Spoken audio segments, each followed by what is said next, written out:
प्रणाम सेठ जी। प्रणाम धर्मदेव भाई, प्रणाम प्रणाम।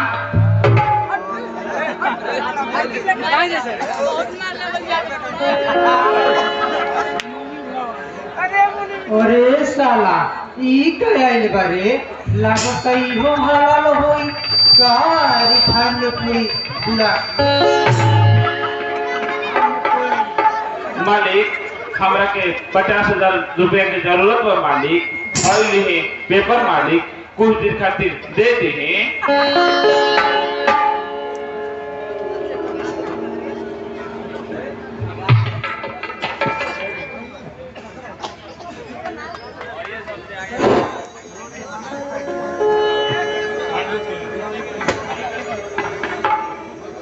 अरे धर्मदेव भाई, एकरा का जरूरत बा? हमके तोहरे ईमानदारी पर पूरा भरोसा बा।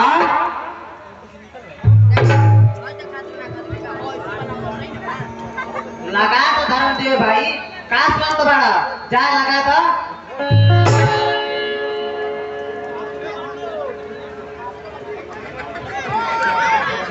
दे दो ई तो एक नंबर के हरामी बा, ई तो कोई के ना हो।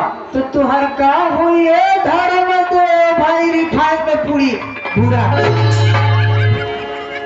मुनीब जी का सोचा नहीं?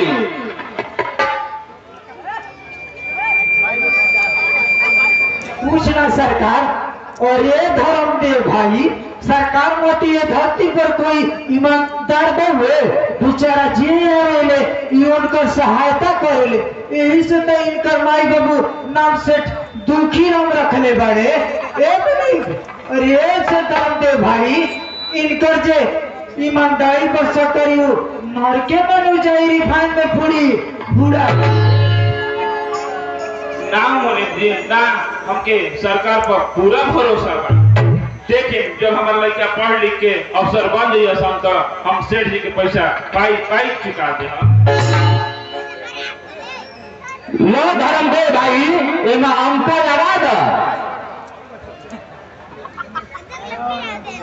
लगा दो भाई, का सुनत बाड़ा जा लगा दो। आओ आओ हे धर्मदेव भाई, ये तो आऊं था लगा था।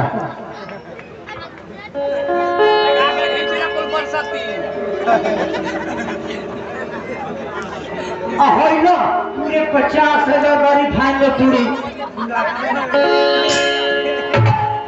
पैसा मिला ली, नहीं तो मुनीर जी पैसा कम दे दिए। मुनीब जी हम अंगूठा लगा देते बानी।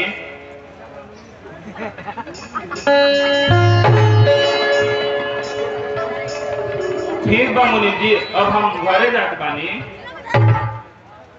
जा सरऊ, तुहार घर जमीन तो सब सरकार के नामे हो गए पूरी भूला। का भाई मुनीब जी, बात पर सब समझिए गए लोग।